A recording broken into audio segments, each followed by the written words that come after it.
payback time. This is the Messiah. And he is coming. And guess what? You Romans who've had your foot on our neck for so long, your foot is about to be lifted up. And they began to make noise. Guess what? We got something coming for you. We have somebody coming to deal with you. Hosanna in the highest. And I want you to understand and visualize this. After years of oppression, after years of lockdown, they were seeing Jesus. Why does it matter? Well, in Matthew 1 and verse 21, there's an important verse. And she will bring forth a son, and you shall call his name Jesus, for he will save his people from their sins. They were well aware of the verse. They were well aware of the prophecy. Save now. He was going to sort it out. Jesus, oh, somebody else want to hear me out.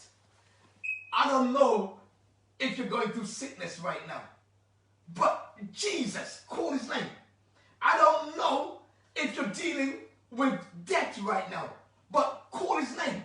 I don't know if you're dealing with separation and isolation too well, but call his name. What's his name? His name is Jesus. Why? Because he will save us out of our situation.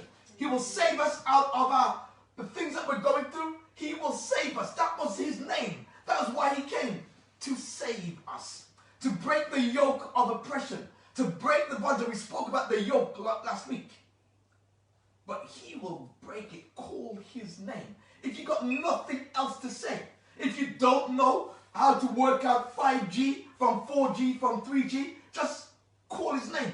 If you don't know how to work out what's up from what's down, just call his name. The only thing that you need to say in this time and age is Hosanna, Jesus. That's all we need. As I began to dig into this text, call his name. Call his name. Why? Because they saw Jesus. And they saw he was riding on a donkey. And you know why he was a donkey? You see, the idea about the donkey is this. When you ride on a donkey, it symbolized the fact that you had already won. It symbolized the fact that you were coming in judgment. You see, the fact is, as a conqueror, you're not going, he didn't have to go at pace. He was making sure that everybody saw him coming on a donkey. Now, they were used to conquerors coming on stallions and horses. He didn't choose that. He came on a donkey. Behold your king riding on a donkey. Exactly, that's what the word was saying. And he was fulfilling it by saying, you know what? Because I'm already triumphant, I don't need to come with my army to beat down the gates. I'm coming up to the gates. You're going to open up the gates and you're going to let me in. Oh, I want someone's hearing this. You are going to open up the gates and let me in. I'm not going to have to break down the door. I'm not going to beat down the door. You are going to open the gates and let me in. And so the psalmist David said, lift up your heads, O ye gates, and be ye lifted up, ye everlasting doors, and the King of glory shall come in.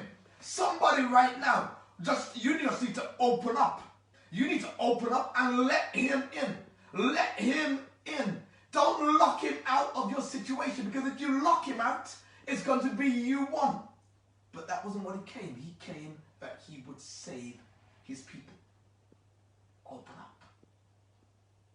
Oh, somebody. And I love it. All they were shouting was Hosanna. All you got to do is just call his name. Save now. Who is Hosanna? Well, if Hosanna, save now, is a retranslation, it becomes Jesus. Because Jesus means he will save his people. You got to call his name. You got to call his name. As he came in, who is he? He is the King of Israel. He's the anointed one. He's the promised Messiah. And he went slow enough that everybody would see him. The people in the temple didn't like it. The Romans didn't like it, because all of a sudden, where is this noise coming from? Where is this sound coming from? It's the sound of an army. It's the sound of change. Let me say it again. It's the sound of change. right now, this atmosphere needs to hear a sound of change, a sound that breaks from those who understand who Jesus is. You need to be filling the atmosphere with his praise. Fill the atmosphere with his name. Fill the atmosphere. Fill the atmosphere. I said to you to get something and wave. And right now, in the atmosphere, I want you to begin to wave. I want you to begin to call his name. If somebody's saying, this looks stupid, people are going to look at me funny. Forget about the people looking at you funny right now. Just call his name. His name is Jesus. Fill the atmosphere of your house with his name. Fill the atmosphere of your house with his presence. His name is Jesus. His name is Jesus. I want somebody, if you can hear me right now, to call his name. His name is Jesus. I want you to open your mouth and call his name. His name is Jesus. I want you to fill this place with his name. His name is